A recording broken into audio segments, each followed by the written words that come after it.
For all the success and spin put on the Apollo moon missions in the late 1960s, NASA has never fully answered the question, why have they never returned to the moon? Some ex-NASA employees know the answer, and that is that the moon is crawling with aliens. And that NASA astronauts confirmed this in the 1970s, leading many UFO researchers to conclude that NASA had been warned off ever returning to the lunar surface. UFO activity on the moon was nothing new to the ex-Nazis who engineered the Apollo moon missions. For centuries, astronomers all over the world, including Nazi Germany, had been reporting UFOs flying over the lunar surface. The Lunar Anomalies Report was commissioned by NASA in the years preceding the famous Apollo missions in the late 1960s. For more than 3 years, NASA financed several research scientists to collate a catalogue of anomalous lights which had been reported on the lunar surface by leading astronomers and scientists since the Elizabethan era. In 1968, the public version of the NASA research was published under the title Document R277. This public version of NASA's survey of lunar UFOs included nearly 600 strange events which took place between the years 1540 and 1967. This official NASA catalogue of strange lunar UFOs included reports from some of the world's most famous astronomers. For example, NASA included a report from the brilliant French astronomer Jean Cassini, who reported seeing a white cloud hovering over the lunar surface in 1671. Another report suggested that the moon had an atmosphere when 2 astronomers reported lightning above the lunar surface on May the 18th, 1787. Just 1 month before, in the same year, 1787, the man who discovered Uranus, one of the pioneers of modern astronomy, Sir Frederick William Herschel, claimed to have observed several bright lights traversing across the lunar surface. Small luminous orbs of light, commonly referred to as luminosities, have been reported on more than 200 occasions. In February 1877, a streak of white light was observed for more than 1 hour. On April the 23rd, 1915, a beam of light was seen inside the Clavius crater. One of the UFO hotspots on the lunar surface is the Plato crater, where literally dozens of luminous orbs of light have been reported by astronomers. In addition to luminous UFOs on the lunar surface, NASA recorded the existence of mysterious shadows. In 1882, near the Aristotle area of the lunar surface, several dark shadows were seen. On September the 13th, 1959, astronomers were unable to photograph the lithosphere area of the lunar surface due to a large dark mass obscuring the terrain. And on September the 11th, 1967, Canadian astronomers reported a black cloud with violet edges floating across the Sea of Tranquility, the exact area chosen by NASA for the first Apollo moon landing in 1969.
Previous to the publication of the anomalous lunar report, in 1965, NASA launched Operation Moonblink, a project involving top observatories all over planet Earth.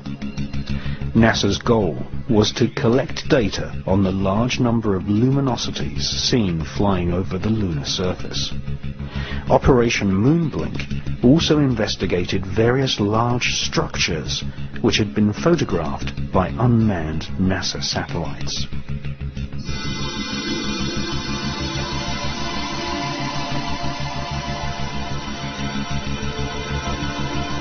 Some of these structures looked suspiciously artificial. In 1953, the science editor of the New York Herald Tribune had reported seeing a 12-mile-long structure, possibly a bridge, on the edge of the Mare Crisium crater. This structure could have been caused by volcanic activity. British astronomers Dr. H.P. Wilkins and the presenter of the world's longest-running TV series, The Sky at Night, Sir Patrick Moore, both confessed that the so-called bridge in the Mare Crisium crater had just popped up from nowhere. In preparation for the NASA Apollo moon missions, Orbiter 3 was dispatched to take photographs of some of the moon's most interesting structures. In the Ucurt area of the moon, a large vertical structure stands proud of the lunar surface. It has been nicknamed the Shard. Another curious object photographed by Orbiter 3 is the so-called tower, which some astronomers claim is over a mile thick and could be 5 miles high.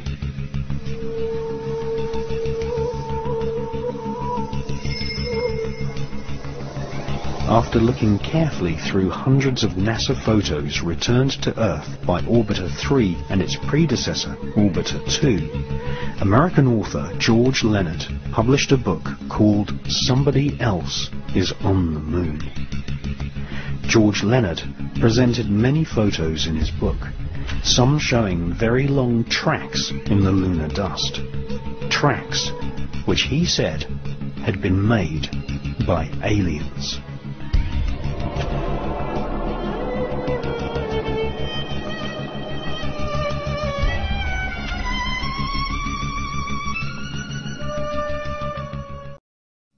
Sightings of UFOs flying across the lunar surface are still going on to this day.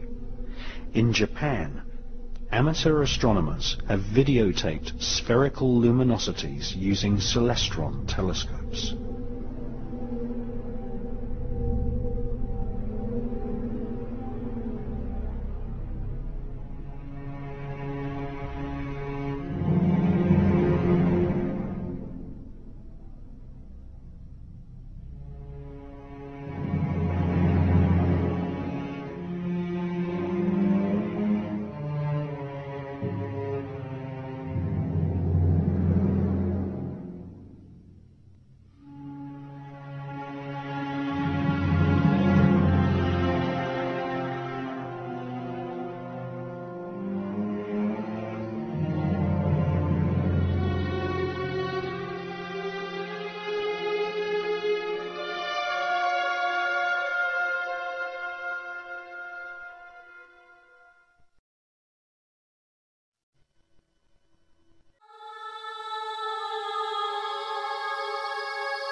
NASA's investment in studying UFOs on the moon was money well spent. Two ex-NASA mission specialists exposed in the 1970s that NASA astronauts had informed Mission Control that they had seen alien spaceships on the lunar surface. In 1976, an ex-NASA employee, Otto Binder, accused NASA of censoring transmissions from the Apollo astronauts by switching to secret radio frequencies and using code names for UFOs. Otto Binder claimed that he had heard an Apollo astronaut tell Mission Control that there were huge alien spaceships parked on the lunar surface, right in the middle of the Sea of Tranquility, which had been chosen as the landing site for Apollo 11.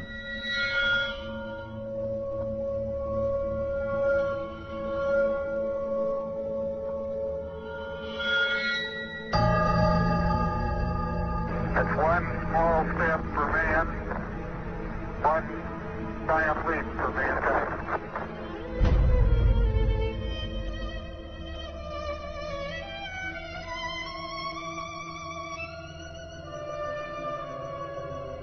Few people took Otto Binder's account seriously, until another ex-NASA employee, a Moroccan named Maurice Chatelain, published a book in 1978 in which he claimed that two UFOs hovered above the Sea of Tranquility just before the historic moonwalk of Neil Armstrong. Maurice Chatelain was a NASA insider. He invented many of the radio and radar communication systems for the Apollo missions. He had 11 patents awarded for his inventions and had a high-level NASA security clearance, able to talk freely with senior NASA officials. In his book, he quoted radio transmissions between Apollo astronauts and Mission Control.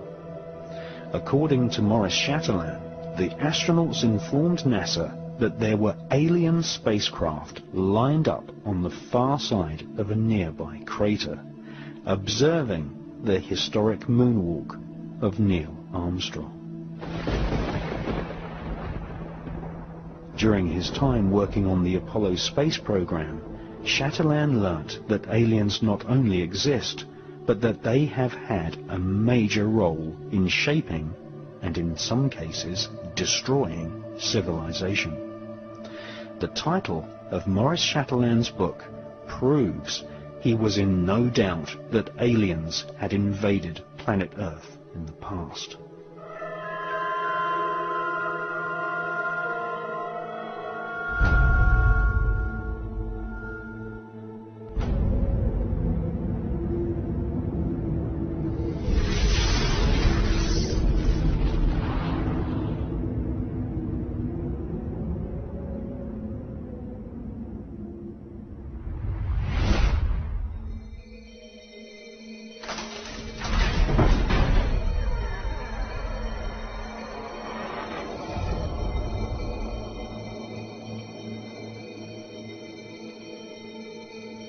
If you study the legends of the North American shamans, the mythologies of ancient Europe, the creation histories of the Australian Aborigines, or the ancient Vedic texts of India, and especially the Sumerian clay tablets from ancient Iraq, we find that all great civilizations on the face of planet Earth tell one similar story.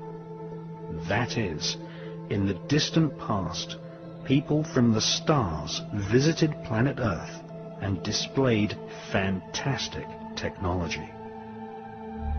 Sometimes they genetically engineered humans. Sometimes they directly interbred with humans. These so-called sky gods always visited in spectacular flying vehicles.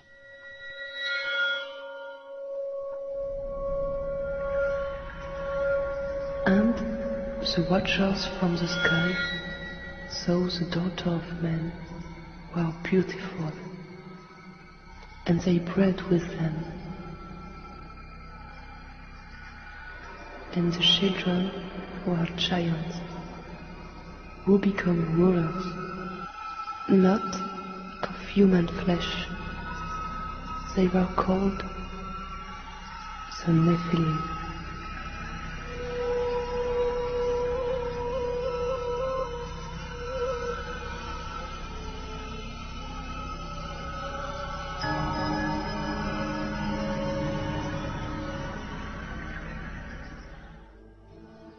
The most ancient written texts on planet Earth date from the Indus Valley and make up a corpus of works called the Vedas.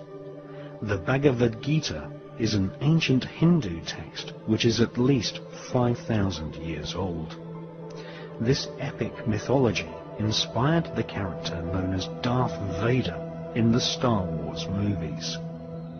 The Bhagavad Gita described many gods of the stars flying down to planet Earth in alien spacecraft called Vimanas. The ancient Vedas tell us that there are multiple inhabited planetary systems in the universe called Devas, which are ruled by a universal government of beings with superhuman powers and technology, including the power of telepathy and nuclear weapons powerful enough to destroy an entire planet.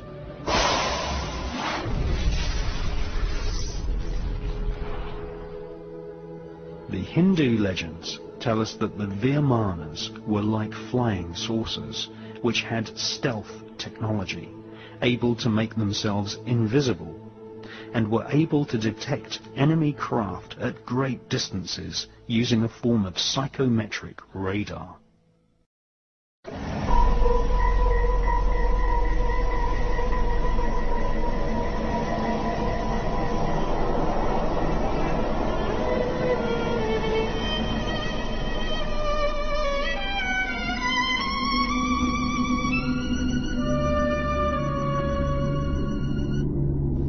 The most ancient text of Central America is the Popol Vuh, written by the Mayans who charted the heavens and had astronomical calendars which predicted solar and lunar eclipses.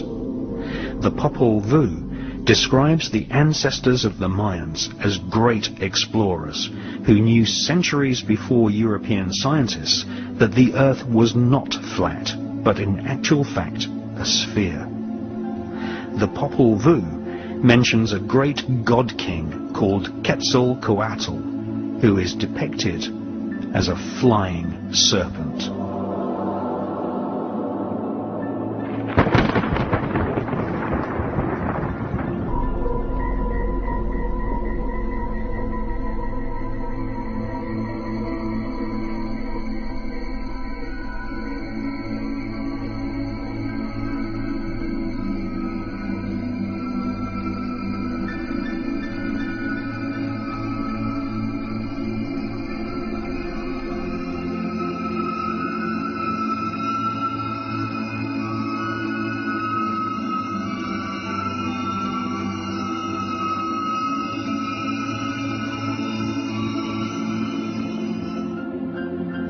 On more than 3 different occasions, in broad daylight, people have filmed flying serpents in the skies above Mexico. The same phenomena has also been filmed in Scotland, and also from aboard the space shuttle by veteran astronaut Story Musgrave.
These flying serpents have often been seen surrounded by spherical UFOs, which are often metallic in appearance.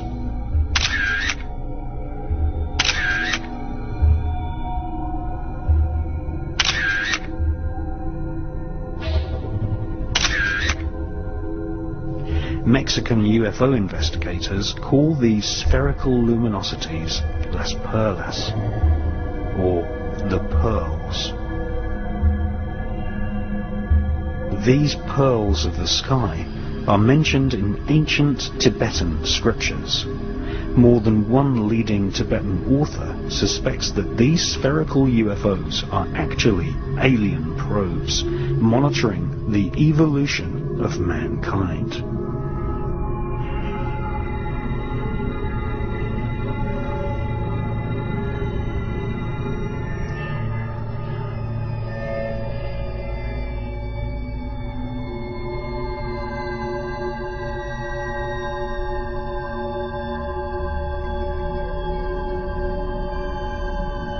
These small spherical UFOs, which are the most common type of UFO filmed in the skies worldwide, are described in the ancient Buddhist text known as the Cantua. The Cantua describes the exact same spherical UFO phenomena which has been filmed in the skies above London, in Scotland, the south of France, and also many times in Mexico.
According to self-styled Tibetan mystic and British author Cyril Hoskin, Tibetan Lama Minya Donga told disciples that a group of Tibetan lamas had established communication with space gods who said that they were watching Earth in the same way as humans watch animals in a zoo.